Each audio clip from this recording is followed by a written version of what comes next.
Welcome inside the Cards Court from the Betsy M. Ross Studios here inside Ball State Sports Link. It is once more the Cards Court presented by Victory Honda of Muncie. Our final episode here in the regular season. We'll have the MAC Tournament Special coming up here in a couple of weeks. I'm here, as always, with Sam Niger. Sam, it is a wonderful time to be alive. How are you? I'm great, Griffin, and you're right. It is the best time of year to be alive for basketball fans. March Madness is right around the corner. We're about to flip the calendar over to March.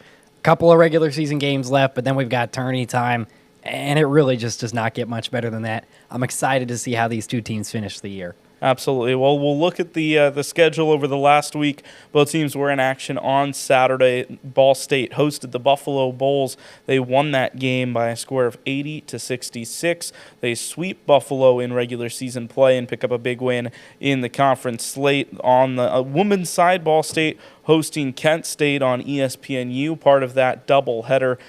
They fall in that matchup to the Golden Flashes by 6 points. The margin, they lose 60-54 as they continue through one of the more trying segments of this season. We'll talk more about that in a minute. Then we move on to the midweek. Ball State men's basketball at league-leading Akron. Always a tough game. The Cardinals were once more, for the second time playing Akron, in it for all 40 minutes. Yeah. They lose by 5 points. A really, really good effort at home against the Akron Zips. And then Ball State women's basketball to finish out the week slate.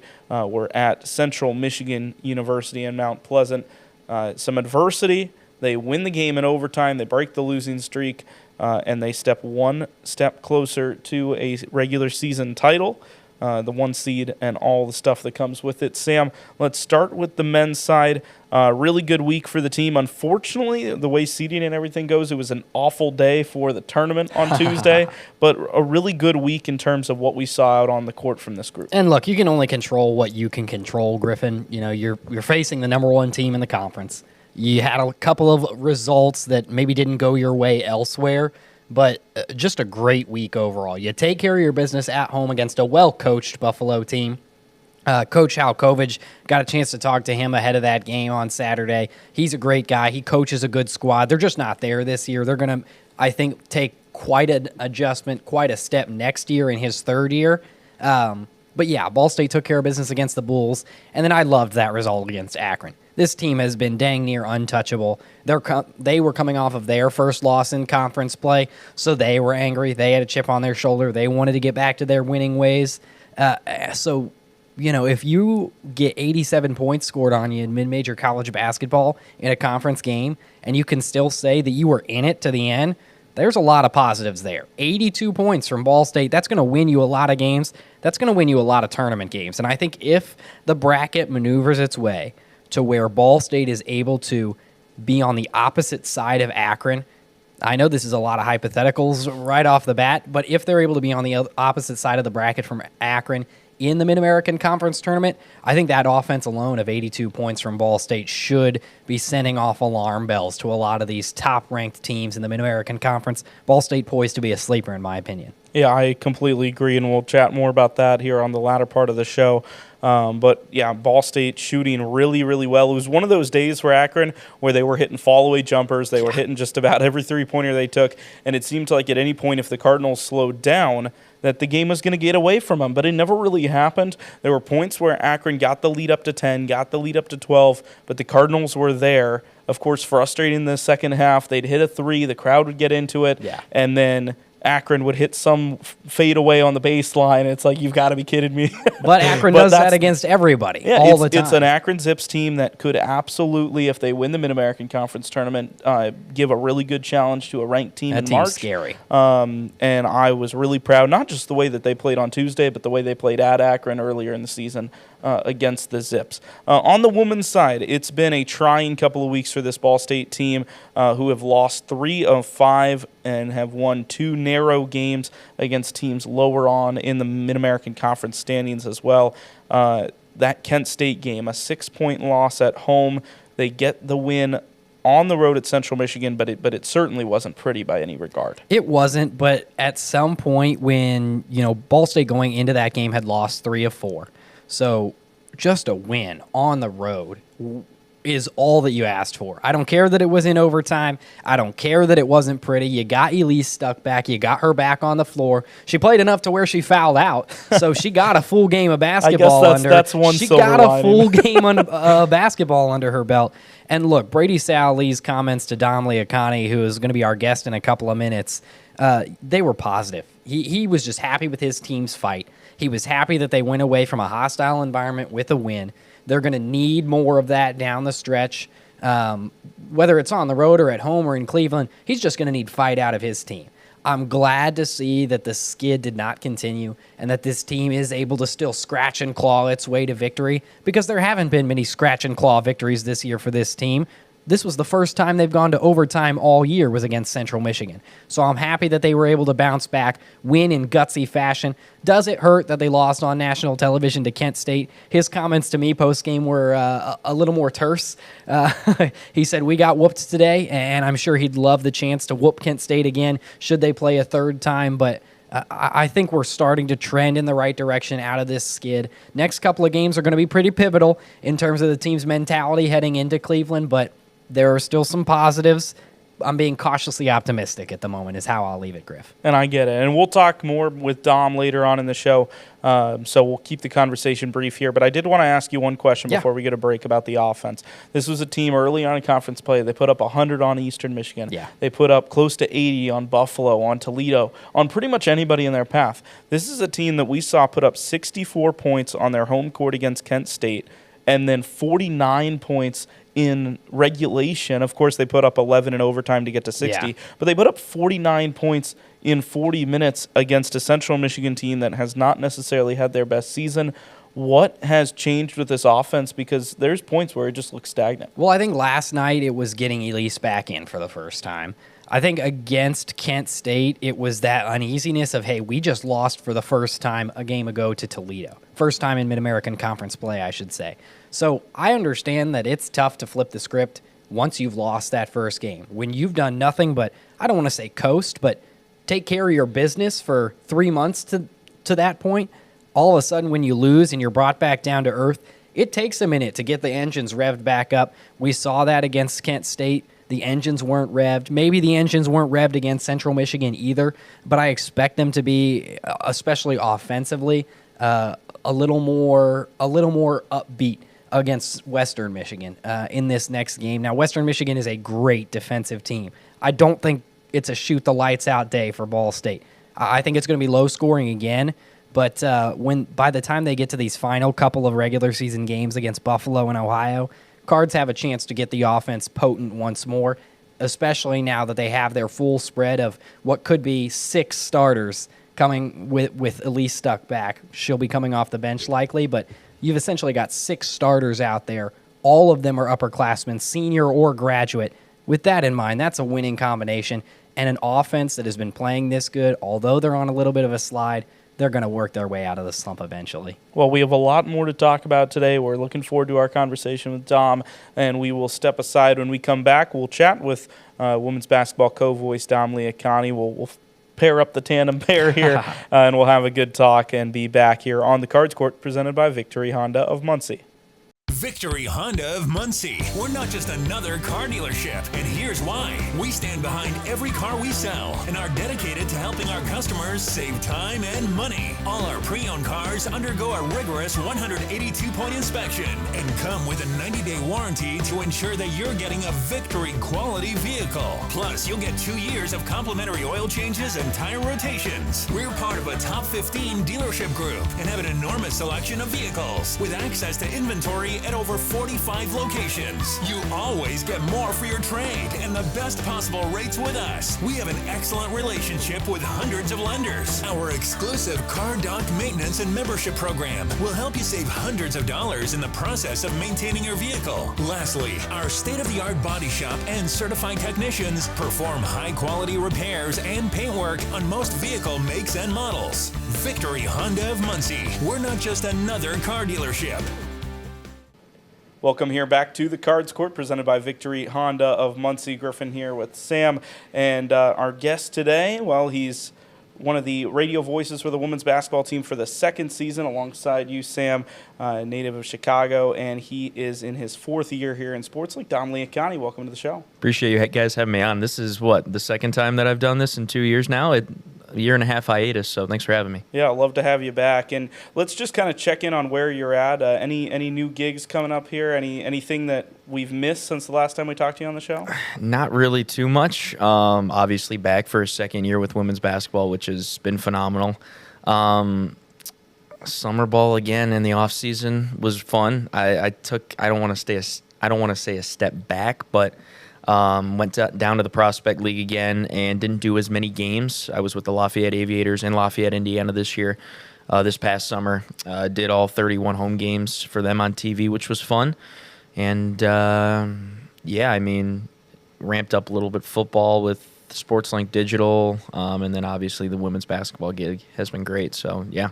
Tom, we all know this is a relationships building industry, but you're in your second year with the women's basketball team as the co-radio voice. How do you feel like your relationship has changed with this team now that you're not the low man on the totem pole anymore, so to speak? Yeah, no, I think that's a good question because I'm still kind of, last year I think everyone could tell I was the quiet guy, around the team. I didn't want to try and step on anyone's toes, and I still kind of think that's the same thing this year. I'm a little bit more comfortable, obviously, with the players and the staff. I've built some small relationships there.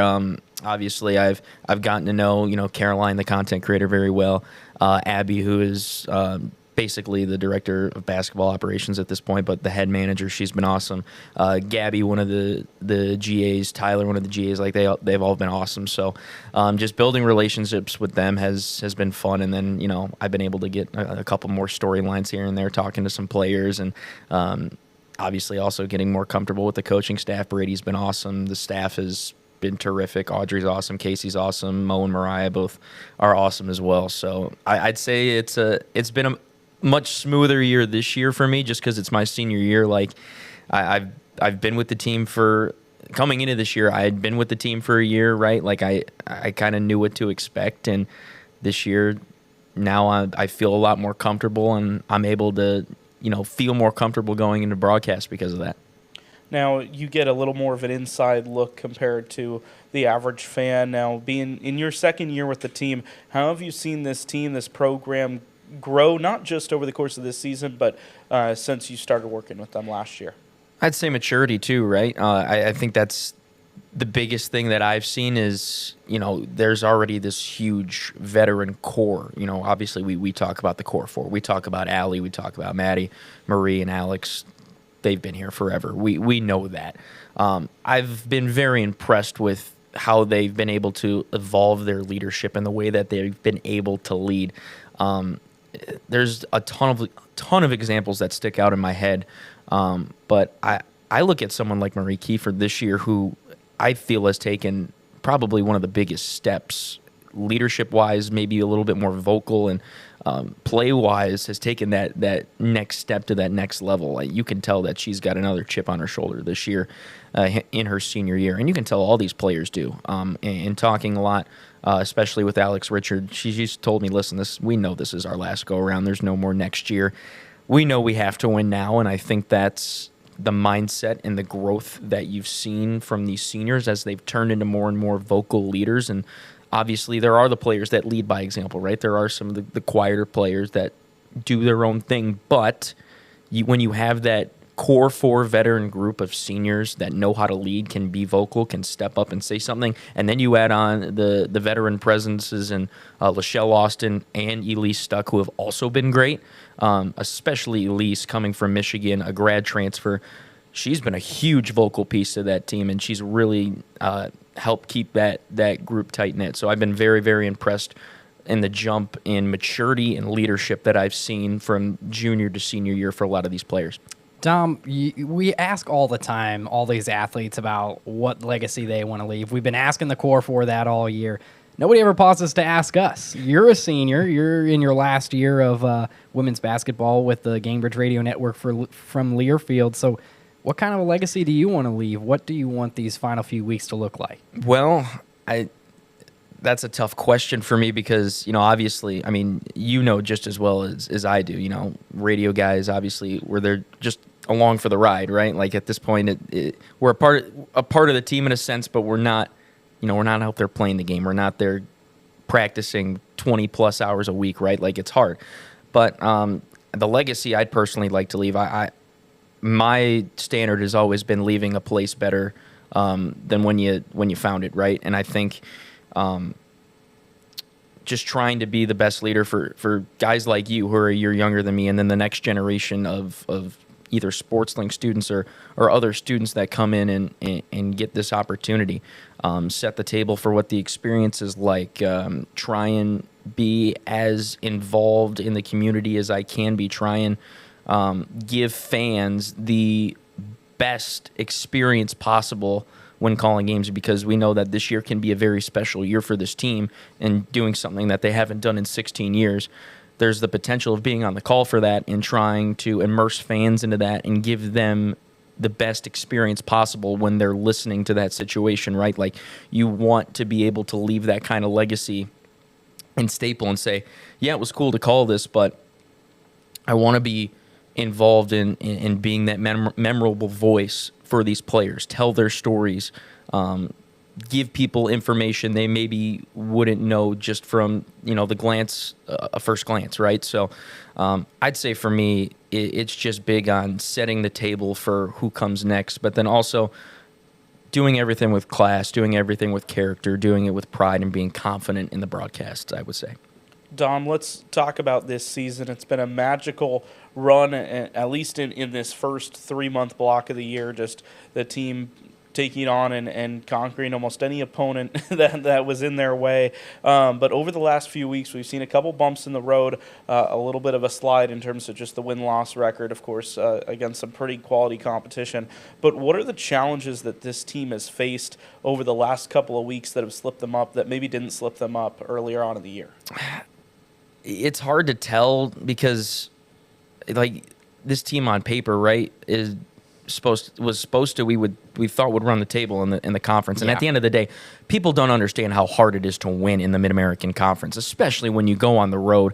I mean, give Eastern Michigan a ton of credit. I know that was a couple of weeks back now, and the losses came afterwards. But still, I think that Eastern Michigan game might have maybe, I wouldn't say set up the 2-game slide, but it's really tough when you play the best team in the Sun Belt, and then you have a complete week off, and then you go to what, quote-unquote, a lot of people might say is a trap game on the road at Eastern Michigan without a full week of playing. Like, you lose a little bit of that playing momentum. I mean, that's what a lot of times when you look at professional playoffs in certain leagues, like, I hate to make a baseball reference here, but in these past couple of years when we've had the new playoff format with the wild card series in MLB, you see a lot of these higher seeds maybe getting knocked out because they've been sitting around for how long, right? They've been sitting around for a week. In my opinion, if you want to keep momentum and morale churning, you got to be playing consistently. And when you have that week off, I get everyone had the bye week, but that can get in your head a little bit, and maybe you take a step back. And at the end of the day, personally, I think those 2 losses might have been the best thing for this team, because they realize, okay, we're human, we're okay, we're still in control of our own destiny. Who cares at this point? Brady Sally told me after the win yesterday against Central Michigan, we're recording this on a Thursday, he told me he doesn't look back in the past, and you don't need to, because you learn lessons from those games, and you say, okay, we're a better team because of those losses. We're not going to let that affect us. We're going to fight until the end, and we're going to play with our heart on our sleeves and with a chip on our shoulders. And I think that's what you're seeing from this team right now as they've bounced back after Central Michigan. But there were a couple of lapses in maybe focus and energy. But other than that, I don't see this team slipping for, quote-unquote, slipping for too much longer. We certainly hope that's the case, Dom, but this is a squad that's 2-3 in its last 5. 3 games left in the regular season. The MAC championship, the MAC regular season championship is in their hands, and thus the number 1 overall seed in the Mid-American Conference tournament. Over these next 3 games, what does Ball State have to do to make sure they have that 1 seed locked up? Play consistently. I mean, that's it. Play consistently, get good touches, get good ball movement down low. It hasn't been too impressive to me with the way that the Cardinals have tried to attack the paint as of late. I think they've had some trouble with some matchups down in the lane, just trying to score low. And then I'd also say the second chance points are what really, really bit Ball State in the butt, especially in the first half against Central Michigan. Griffin, we were talking about it off air. 10 offensive rebounds to none. The Chippewas did a number on the Cardinals in the first half there. I think there needs to be a little bit more aggression, a little bit more energy, going for loose balls. The focus has got to be there, and the Cardinals can't get lackadaisical and sit on their heels here. They got to be on their toes. They got to be ready and understand that while we can quote unquote afford a loss, you would like to go into Cleveland on a 4-game winning streak, right? I get you can afford losing one of these next 3 games and still have the Mid-American Conference regular season championship. You're up 2 games right now. The magic number is 2 heading in to these last couple of games here as we move into the back end. But listen, it's about energy. It's about focus. It's about attention to detail, and it's about getting everyone good touches. Because when everyone's scoring, when you get 4 or 5 different players in double figures, that's when the Cardinal that is true Cardinal basketball. You mentioned Elise Stuck earlier, the addition that she made coming in out of the transfer portal. She missed a lot of time. You saw her return game on Wednesday at Central Michigan. How important is it for the Cardinals to get her back at this stage in the season, and how can she be an X factor come March? I think you put it exactly right there, X factor. That's what I was saying to myself in my head. Elise Stuck might be the X factor of this team going into Cleveland. She's coming back after missing 46 days due to a stress fracture, and it happens, right? Like, it's wear and tear on your body for a fifth-year player, right? That had been going at it at Michigan for four straight years. It happens, but her defense is stout, and Brady Sallee has told us that she plays hard, if not harder, than anyone he has ever coached, and that's saying something because he's been around the block everywhere, right? Like, he's seen it at Eastern Illinois, he's seen it here at Ball State. A lot of players have come through his programs, and that's some high praise from Brady Sallee to say that she might be the hardest playing player that he's ever had on any of his teams. She's the X factor. She plays stout defense. She does get into foul trouble a bit, but that's because she's aggressive. She's physical. She doesn't care. She doesn't look at the scoreboard and say, I got 4 fouls. Like, she's still going to play the exact same defense in the exact same way that she plays throughout the entirety of the rest of the game, right? Like, that's the type of player that you want. And she has that veteran leadership. She's been to the NCAA tournament. She's been to an Elite Eight with Michigan. She knows what it's like to win when you have players on your team that know how to win, and then you bring her into a culture of players that are so close and are hungry to win. She's the X factor, and especially her defense and the way that she sets the tone for Ball State. Well, she's the X factor, then Allie Becky is certainly the star of this team. We, the media, like to talk about her all the time as a serious MAC Player of the Year contender, but I think she's had her own kind of personal skid over the past few weeks that mirrors what we've seen from the team as at large. What does Allie, over the next couple of weeks, need to do to put a ring on that finger, to win a MAC championship? What does her play need to look like? Be yourself. Just do what you've been doing for the rest of the MAC play. Don't try and overcomplicate things, right? You can tell maybe, not saying that I know everything, but it seems like she's in her own head a little bit, and that happens, right? Like, there's a lot of pressure. There's a ton of expectations. That's not easy. But all the Cardinals need from Allie is for Allie to be Allie, because we know how good of a player she is. And let's face it, right now she's on track to win Mid-American Conference Player of the Year. I looked at the numbers last year from Sophia Wired of Toledo, who won that award. She averaged 14.1 points a game, 4.5 rebounds, 4.5 assists. Allie's averaging just under 15 points. She was at 15 points before Central Michigan. She's got 5.5 rebounds and over 6 assists. The numbers are there. She's the clear favorite right now. But what the Mid-American Conference usually likes to do is give it to the player on the team that wins the regular season. That's an MVP to them, winning. That's a lot of value there. If the Cardinals win the regular season championship, which it's looking very likely at this point with just 3 games remaining in the regular season, don't be surprised to see her win Mid-American Conference Player of the Year. And I don't care if Central Michigan wasn't her most efficient shooting night. What did she do in overtime? She hit the game-winning shot. With 8 seconds left, she hits the game, or with 3 seconds left, she hits the game-winning shot. she's clutch. Even when she wasn't on for the rest of the game, she knows how to turn it on in a blink of an eye in crunch time when it matters. She's an experienced player that knows how to get done. She's a closer. And while we have you here for a couple more minutes, Dom, I do want to pivot over to the men's team. I know you haven't obviously gotten as much of a chance to catch them in action this year, given your commitment to the women's side, but it's a different team on court right now than what we saw in November. Some of the performances that we saw in the non-conference, it looks like a different roster the way they're playing and coming together as a team. I just want to know from you, in the opportunity that you have seen to get out and see them on the court, what has changed for you? Why are they so just much more fluid, and how they're able to come out with some of these big results? What's changed over the course of the season? I think they found their rotations. I think Michael Lewis has found the right combinations that work with certain guys, and I think Fat Hill has taken his game to another level. If we're calling Allie a closer, he is definitely a closer, because what he's been able to do, and we can talk about the game-winning dunk against Eastern in overtime.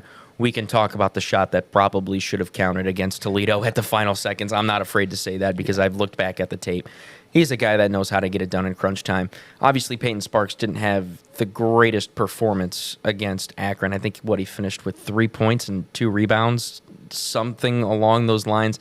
I'm not concerned about that. Everyone has an off day here and there, especially as you get closer to the end of the season and teams start to see you again and make adjustments on you.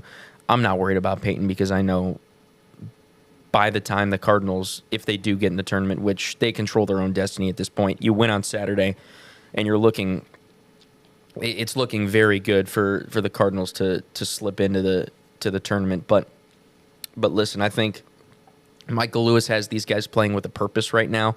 Again, the veteran leadership is there. You're talking about Peyton. You're talking about Mickey. You're talking about EBW. These guys have seen it before. They haven't tasted that quote unquote winning success in March yet, but they've got guys that are hungry for it, and they've got a good veteran group mixed in with some young guys, and those transfers, those upperclassmen that have come in, have really filled those shoes for the guys who left. And I think the Cardinals should be in a good spot right now, especially when you get into March and the tournament in Cleveland. I think I'm always the guy that likes to say, listen, I don't care how you get in. If you go to Cleveland with 2, 3, 4 straight wins even, whoever is hot in the postseason, I'll take the hot hand any day over the seeding, to be completely honest with you. Dom, I don't want to grill you on your men's basketball knowledge because I know you're not around the team a ton, but I will get you out of here on this. The game against Miami on the road got picked up on national television. That is something we've seen before from a women's basketball perspective. That's a game on the road, against your rival on national television. What is it going to take for Ball State to take it to the next level now that the lights are brighter? Well, to me, I mean, obviously, we know that Ball State is used to playing on national television on the women's side, right? Like yep. we've seen it, and the lights do get a little bit brighter, and the Cardinals 1-1 right now on the women's side on national TV. But I think this brings a whole new fuel to the fire if you're Ball State, because you understand now as you get picked up by ESPNU. Whoa, okay, people are watching. They care about our brand of basketball. They understand that this game means a lot to us. They understand that game also means a lot to Miami of Ohio, who is also in a very, very good spot right now. That program has been turned around very nicely by Coach Steele over there. But listen, I think this adds another chip on the shoulder of the Cardinals, saying, okay, we want to prove it on national television that we are the real deal. We can come to play in Cleveland. We know what it takes to win. We've been through the ups and downs of this season. It's been a roller coaster ride. Let's be honest. There have been a lot of highs in this MAC season for this men's team. There have been a lot of lows as well. But I think the Cardinals should be incredibly proud that they got picked up for an ESPNU game, which will be called by a SportsLink alum and Noah Reed too, which is pretty cool. That is cool. He did confirm that to me. That's awesome. So that's going to be awesome to hear him on the call. But no, the Cardinals should use that as take some pride in being selected to be televised nationally and feed off of that. Absolutely. And just one more question for you. Actually, I'm going to pose this to the both of you. Oh, fair. 3 games left in the season. Ball State men's basketball has 2 games. Their next 2 games are against the teams in 9th and 10th place. They can win those games. They're in without a doubt. The women's team, they play Buffalo. They have a road game against Western. They're going to need to win 2 of those 3 on the end of the season to be able to clinch that 1 seed. When you compare the chances of Ball State men's basketball making Cleveland and the chances of Ball State women's basketball winning the outright regular season title, what do you see as more secure? What do you see as less likely, and why? I'll start with you, Sam. Wow, that's a loaded question. More secure.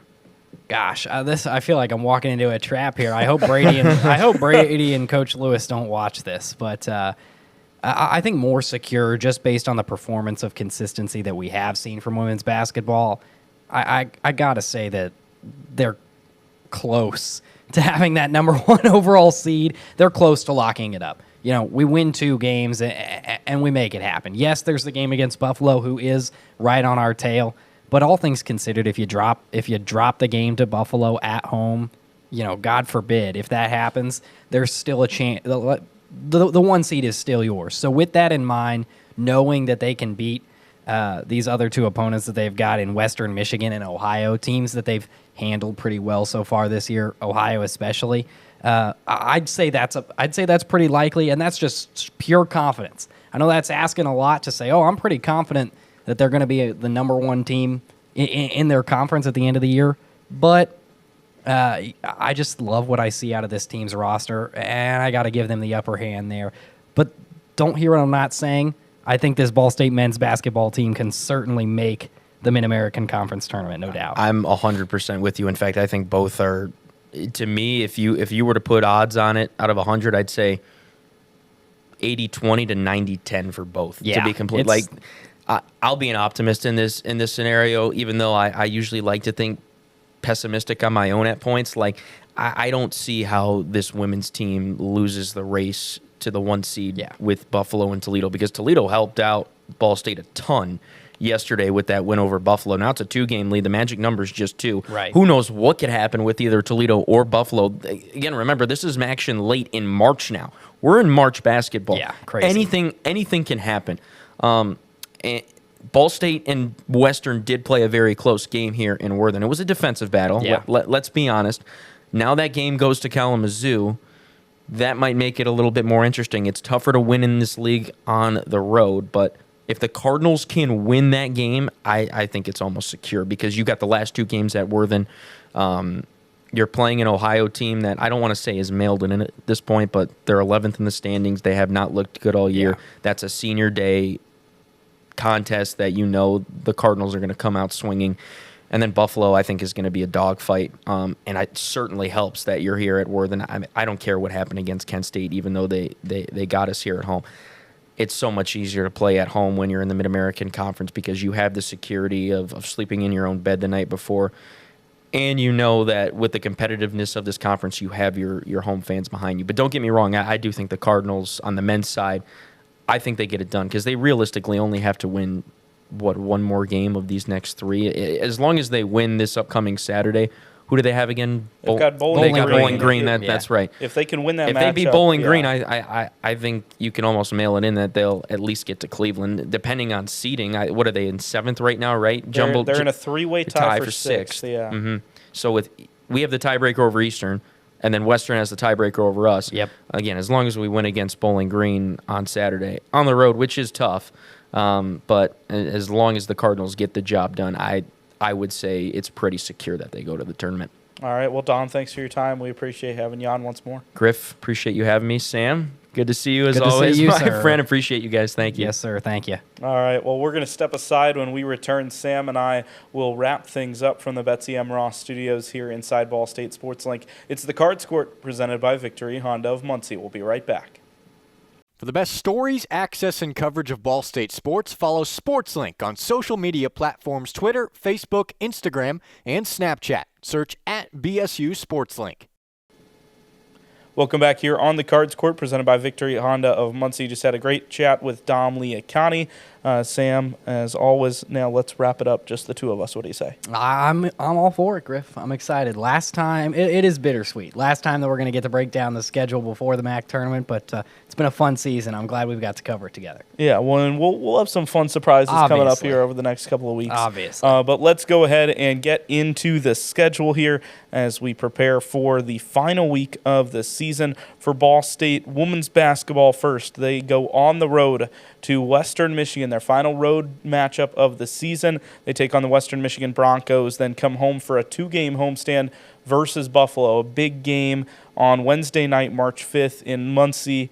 And then Ohio University, the Bobcats finish off the Cardinal slate on Senior Day in Muncie on Saturday the 8th. And then for Ball State men's basketball on the other side, 3 games, 3 pivotal ones at Bowling Green, and then they host Central Michigan in their senior night.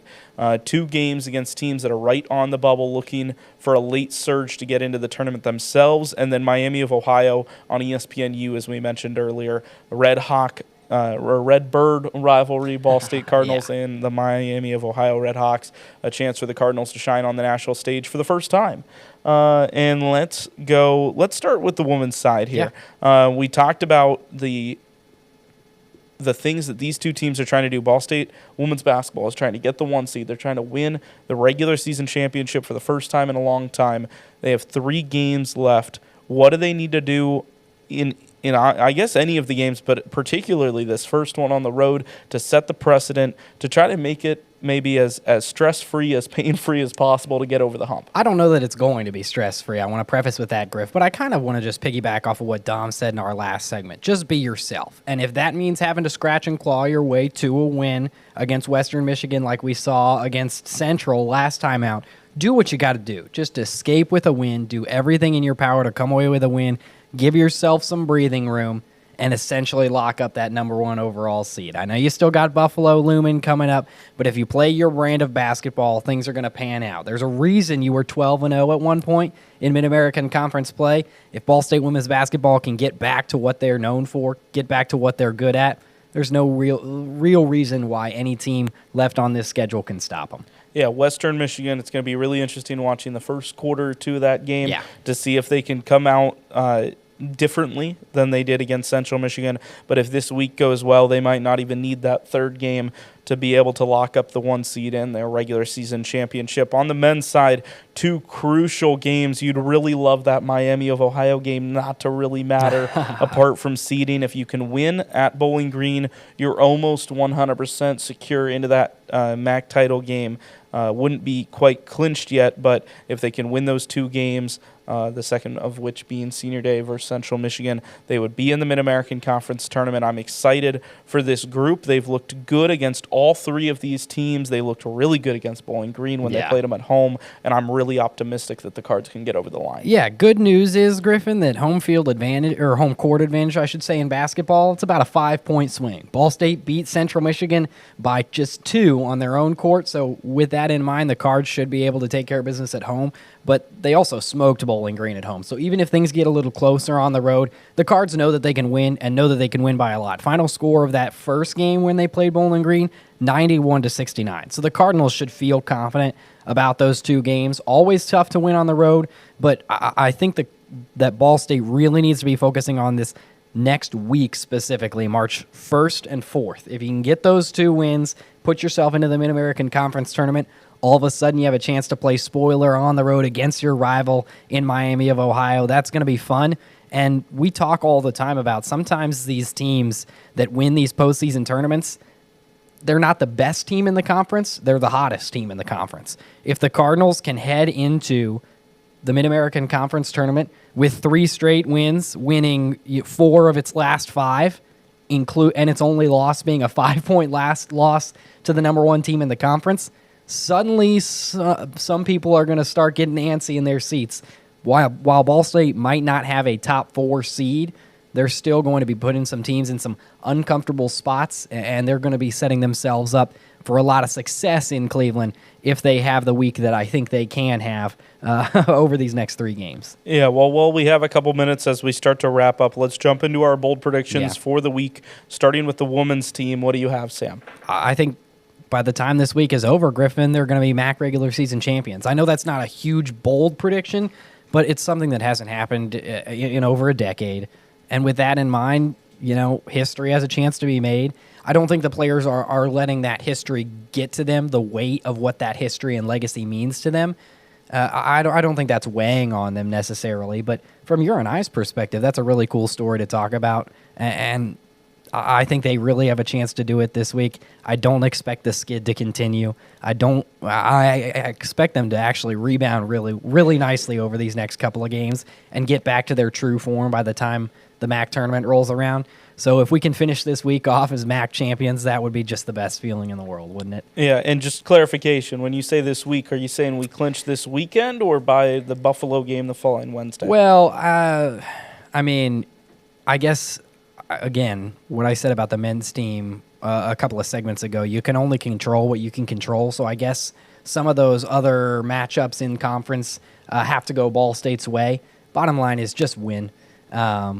And it doesn't matter when you clinch it to me, to be honest. Like, just get the MAC championship. Just put that ring on the finger and move on to Cleveland. Absolutely. I'll say my prediction is very, very similar. Oh, shocking. I'm saying that by Wednesday, I'm saying on Wednesday, okay. that Worthen I Arena see what you're saying. is shooting off confetti theoretically, or rather metaphorically or literally. Yeah. If anybody from Ball State Marketing is listening to this, I call on you to get some confetti in that arena for Wednesday. That'd be great. But either metaphorically or literally, Worthen Arena will have some confetti going at the conclusion of that game on Wednesday night. Men's side, let's hear it. Yeah, I think for the men's team, I talked about the opportunity to be a sleeper and maybe put some other teams in some uncomfortable positions in the Mid-American Conference Tournament. The way you do that is you win your final 3 games. I really think it's doable. Miami kind of surprised us earlier this year. They handed it to us at home. Now we're going on the road into a hostile environment on national TV. That's a tough place to win. But if Ball State can beat Bowling Green, can beat Central Michigan, they're going to have some momentum heading towards MAC tournament time. You never know. I mean, Miami hasn't had a ton of national TV games either, so they could stumble under the bright lights.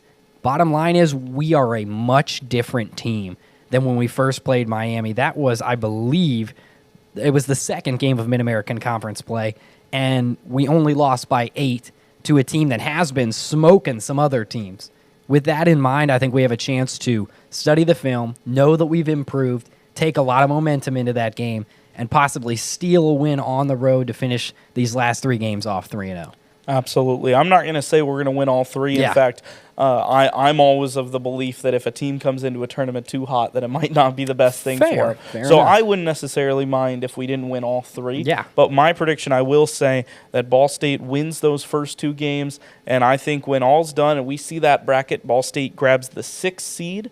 They beat Western and Eastern for that 6th seed, Yeah. and they play Toledo in the first round of the Mid-American Wouldn't that be a Conference fun Tournament, story? which is a matchup I absolutely think they can win. Well, not only can they win that, Griff, the last time they played Toledo, there was so much drama with the Fat Hill shot that supposedly was still on his fingertip when the clock expired. I mean, it's out of the hand at that point, but, I'm not going to relive it. I know Michael Lewis doesn't want to relive it. Bottom line is you lost to the team that is going to be the number 3 team in the Mid-American Conference by 1 on their court. If these 2 teams face again, Ball State and Toledo, Cardinals have a good shot, and they are going to be hungry if that's the matchup that they end up getting. That would be a ton of fun. Absolutely. Well, we'll leave it there. We'll keep you up to date. No episode next week with Ball State being in spring break, but we will have some exciting stuff coming up with the conference championships in Cleveland looming. But for now, we will sign off. This has been the Cards Court presented by Victory Honda of Muncie. We'll see you in March. We're looking forward to it. We hope you are too. Have a good week.